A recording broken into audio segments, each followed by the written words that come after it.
uko kule mbali. Sasa kesho vipi rafiki yangu? Wewe ushasema leo twende tu hapo, swala dakika ngapi tu? Sasa kila siku umechelewa, tunafanyaje sasa? Sisi tunakalifanisha tu dakika ngapi tu hapo? Hatuchelewi bwana.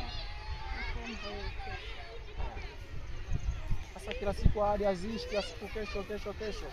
Kana mgoja wewe na kwaje babu? Sasa ni vipi, una shida gani?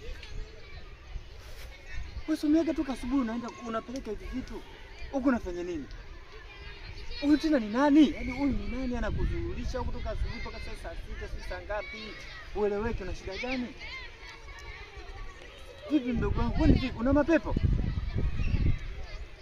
Nini kinakusumbua? Ili baba lizima linakufanya nini? Ili hana hela. Cheki mkanda, cheki likofia lake lilivyo kwanza. Angalia mkanda wake ukoje hapa. Yaani unajua kabisa huyu hawezi hata kukutia mimba, hawezi kukuhudumia. Anakufanyisha nini? Vipi mdogo wangu, una matatizo gani kwani? Hauli. Sema kulala haipo. Leo tu hujapata hela ya kutembea, ya kupanda pikipiki basi imekuwa nongwa. Kwa nini? Na hivi vitu hapa vimefuata nini? Baada ya vitu kae hapo wewe upate nafasi ya kuondoka, kuna simu mle. Mtu akibeba huyo unamwaminije huyu mtu? Kwa kila siku mnakutana.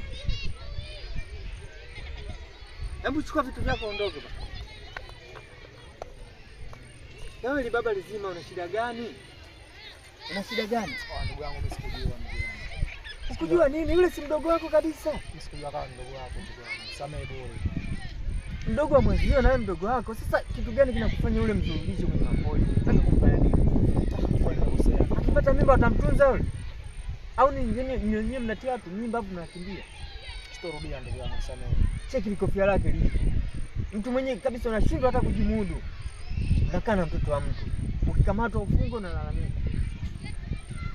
Toka hapa bwana, mwanangu nazingua kishezi mtu wangu.